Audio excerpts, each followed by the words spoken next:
Нека да поговорим за ваксината ММР, основен инструмент, който помага да защити вас и вашата общност.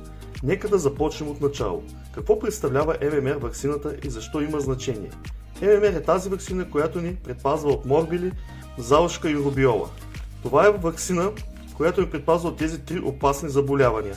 Ваксината е супергерой, който помага на тялото ви да се пребори с тези болести, така че да не се разболеете, ако се изложите на тях. Ако не сте вакцинирани, тогава има голям риск от заразяване с тези силно заразни болести, потенциално водещи до сериозни здравословни усложнения. Морбили, например, може да причини както пневмония, която е гръдна инфекция, така и енцефалит, който е възпаление на мозъка и може дори да доведе до смърт. Залшката е вирусна инфекция, която може да доведе до болезнено подуване на слюнчестите жлези. Усложненията могат да включват орхид, който е подуване на тестисите, което може да доведе до безплодие при мъжете, както също може да доведе до енцефалит, което е възпаление на мозъка, което може да бъде животозастрашаващо. Рубиолата обикновено е леко заболяване, но ако бременна жена се зарази с рубиола през първите 3 месеца от бременността си, това може да има тежки последици за развиващия се плод и може да доведе до вродени дефекти, включително увреждане на слуха, сърдечни дефекти и проблеми с развитието. Нашата общност е изправена пред много предизвикателства, когато става въпрос за ММР вакцинация. Дезинформацията е едно от тях. Много хора в нашата общност са чували невярна информация за ваксината ММР и връзката й с аутизма. Това накара някои родители да вземат решения въз основа на невярна информация.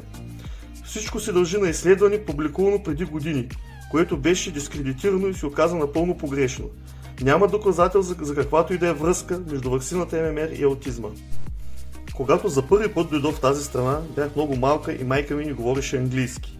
Тази огромна езикова бариера беше причината майка ми да няма никаква информация за ваксината ММР, която последствие доведе до забавяне на вакцинацията ми, която в крайна сметка получих на 9 годишна възраст. Получаване на информация за ваксината ММР може да бъде предизвикателство, ако вашия първи език не е английски. Но въпреки това може да намерите информация за ваксината ММР на правителствения уебсайт на Обединеното кралство. Тази информация също е преведена в различни езици като бенгалски, полски, украински, сомалийски и така нататък. Културните и религиозни вярвания също оказват огромно влияние върху решенията за вакциниране, които се взимат в нашата общност. Има два вида ММР ваксина. Има една, която съдържа желатин и друга, която не съдържа. Важно е да се отбележи, че и двете работят по абсолютно еднакъв начин и имат една и съща защита. Получаването на ММР ваксина без желатин е лесно. Когато говорите с вашия личен лекар или доставчик на здравни услуги за получаване на ММР ваксина, уведомете ги, че бихте искали тази версия без желатин. Те ще ви гарантират, че ще получите правилната ваксина, която отговаря на вашите предпочитания и системи от вярвания.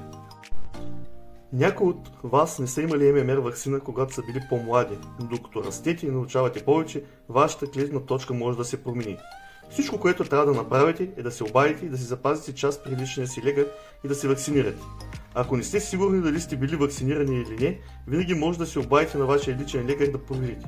Важно е да сте получили 2 дози от ваксината. Ако не сте сигурни дали сте получили 2 дози или не, вашия личен лекар трябва да може да провери вместо вас. Ако данните ви за вакцинация не са налични или не съответстват, няма да ви навреди да си поставите отново ММР ваксината. Важно е да се отбележи, че рискът от тежки странични ефекти е много по-малък от риска, свързан с заболяването, които ММР ваксината предотвратява. Особено важно е жените да получат ММР ваксина преди да забременеят, за да предпазят себе си и бъдещото си дете от тези заболявания. В идеалния случай жените трябва да получат ваксината поне 1 месец преди да се опитат да забременеят. Много е важно да се научите как да отделяте точната информация от дезинформацията, особено в социалните мрежи.